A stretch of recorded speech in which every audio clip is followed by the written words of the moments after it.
What's up guys, it's Nate. Thanks for stopping by Heavy Pedal Garage. Today we're just messing around out in the garage again. You guys know how it goes. We're not moving, our projects aren't moving. Really appreciate each and every one of you guys that have been following along. If you just happen to be stumbling onto this video, please consider subscribing. We're going to build this car from the ground up, and once it's all done, there's going to be some epic burnouts. So you're going to want to stick around, hit that subscribe button, and go ahead and give me a comment below. Let me know what you think. So today we're going to keep working on this door. Last time we were working on this, got a few layers of body filler on there, sanded them down, took care of some low spots. So hopefully this is the last wipe. Kind of skim coated along the bottom here and hit a few of those little low spots. So we're going to break out the 120 grit because I know my primer likes that grit paper. If I do 80, I still get grit scratches in my final coat of primer. So we're going to hit it with some 120. Well, don't you just love it? You get out in the garage, you're all ready to go. Got the motivation happening. I pulled the bird out, filmed my intro, get ready to load my block up with some sandpaper, and guess what? That's all I got left of 120. So looks like we're going to make a trip into town and get us another roll.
Struck out again, guys.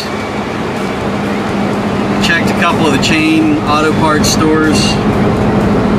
Their sandpaper was crazy expensive. They were like 5 yards for $16. It's Saturday, so none of the local body shop suppliers are open. I would pay that if it was a local guy, but I checked Amazon real quick and it's all 20 yards for the same price. So click the ship button, buy now, should have it by tomorrow. So we're just going to head back to Heavy Pedal Garage there, and I think I got some disc paper that'll work. We'll find something to get into. A nice day to take the Blazer out for a drive regardless. Let me know down in the comments if you guys want to see more of this whole thing. I like this truck.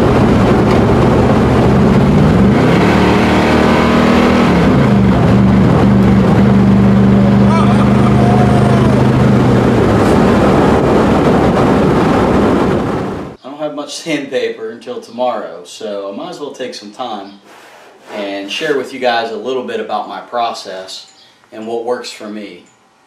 And again, I am no expert.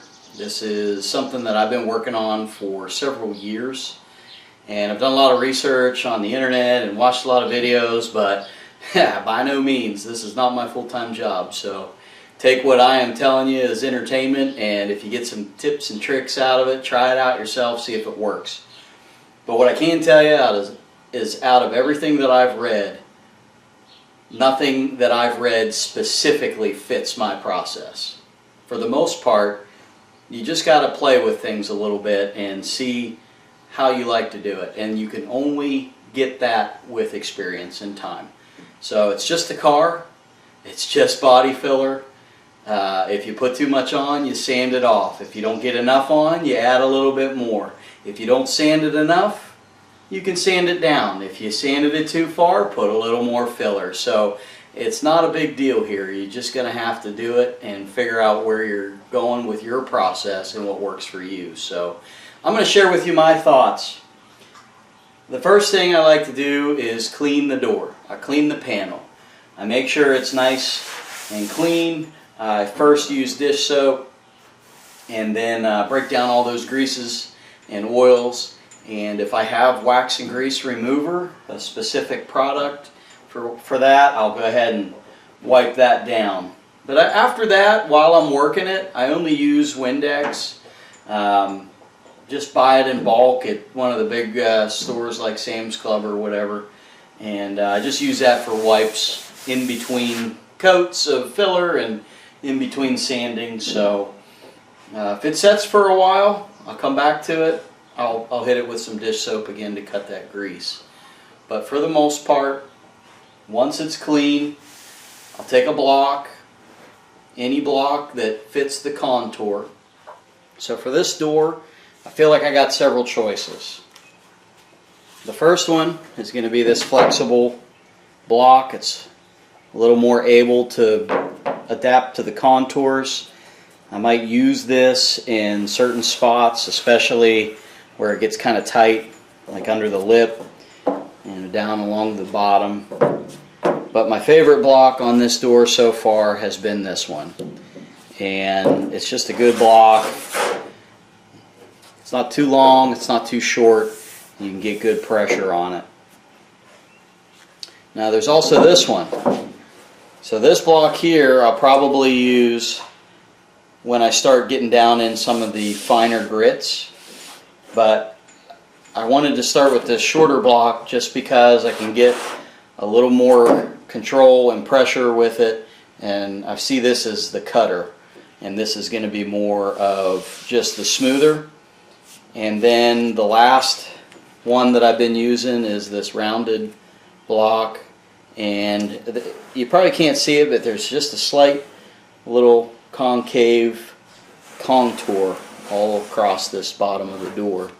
And this flat block, it just skims right across it. Now you probably could turn it and dig it in, but that defeats the purpose.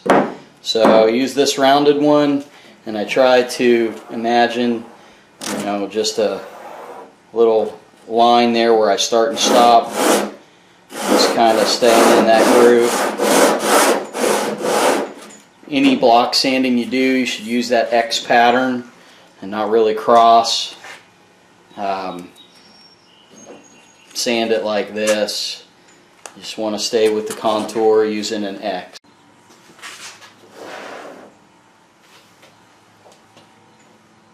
So once it's cleaned off and I've selected the block for the contour that I'm going to be working, typically if I'm just starting fresh on the panel and it looks like it's a good surface to work on, like the EDP coating or primer, I'll start with 120 grit sandpaper, and I just go along and block it out like that, using my cross pattern, switching blocks. But 120 grit's where I like to be.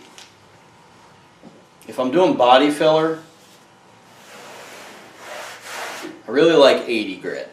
I've started with 60 to try to knock it down, and even 40 to knock it down faster, but I'm just not a professional, so I like to go slow. I like to sneak up on it, and I use 80 grit to knock it down most of the time. And once I get so far with the leveling on the 80 grit scratches to where I can really start to see that I've taken down my ridges and I'm starting to get things pretty close to where my highs and lows are really starting to show up, and it's starting to look like a smooth surface. And after that, 80 grit, I go to the 120, just like on primer surface or the EDP coating, I go to that 120. So we'll get it all smoothed up. And I have read the tech sheets on my primer, so that's something I recommend you guys do. Whatever material that you're using, download the tech sheet, ask the body shop supply place that you're getting your materials from, ask them for that tech sheet, and then look it over. There's a bunch of good info in there. It'll tell you what grit sandpaper you should use prior to coating. My primer, I like using that 120. Seems to work just fine. I've shot that primer over 80 grit. Now 80 grit on bare metal, it does just fine. But if I have 80 grit scratches in filler, they will definitely show up through that primer. So the grit that you use also depends on that surface. So 80 grit on metal isn't going to be as aggressive as 80 grit is on your Bondo or your body filler, because that's a softer material than the metal, right? So that's a little bit about the process I use and the grits that I go through. So since this was just a thin skim coat, hopefully my last coat, I've got an old piece of 80 on here. I've worn that 80 down. So I'm just going to go ahead and lightly surface this just to knock off some of them boogers and some of those highs. I'm not going to get too aggressive because I don't want to leave 80 grit scratches. Let me show you what I'm talking about here. So right here, I've got kind of a rough spot. So I'm just going to take that 80, just kind of knock that down. You can see it right there.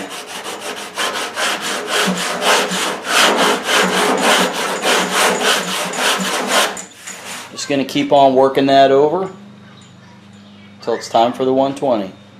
So now that I've kind of lightly scuffed up my ridges with my 80, switch to 120, now I'm really going to go after it here. Try to get this down to where I can get some primer on it.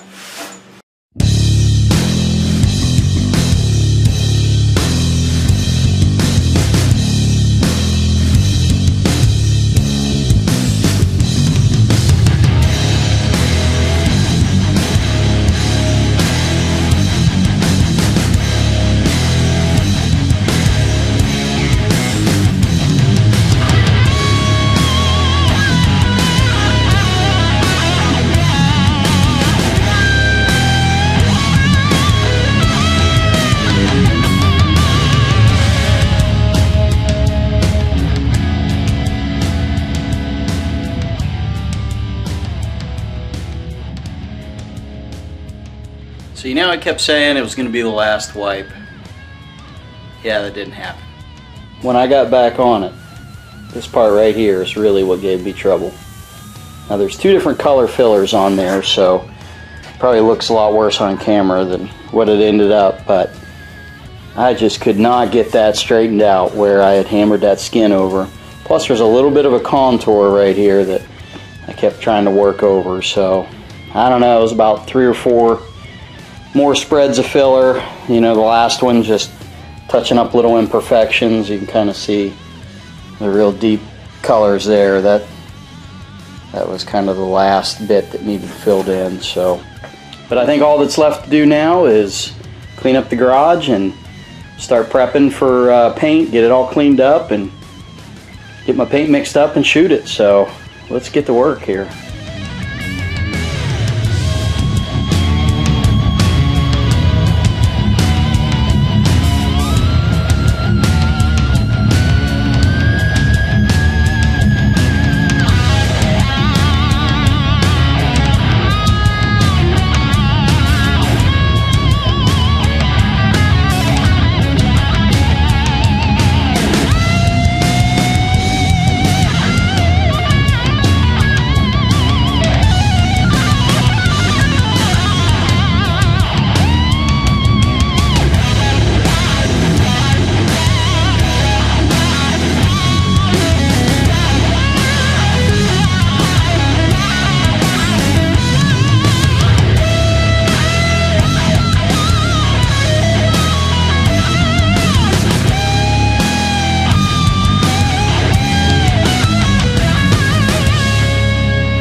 So let me know what you guys think.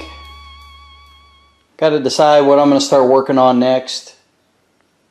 I think I'm leaning towards doing the hood, and that will get a lot of this car in primer. There's a hood over there, but I do have some fiberglass work to do. I need to go back and review some of ASIC Eric's fiberglass videos and see how that should be done. But I got to repair the tips of the corners. For the most part, that's going to be the major work, and then some on the edges. I think I'm going to have to sand the edges of the hood down to get it to fit and get my gaps right. So, and I guess my other options are to work on this bumper and do some of that Enduro work with the 3M flexible filler and get the imperfections worked out of that. And then I guess one of the last choices would be the valance. There's some metal work on that valance that needs to happen to get it to match, but I kind of want to wait to do the valance until the bumper's done. So hood or bumper, we shall see. But thanks for stopping by, guys. Please consider subscribing, and we'll catch you next time.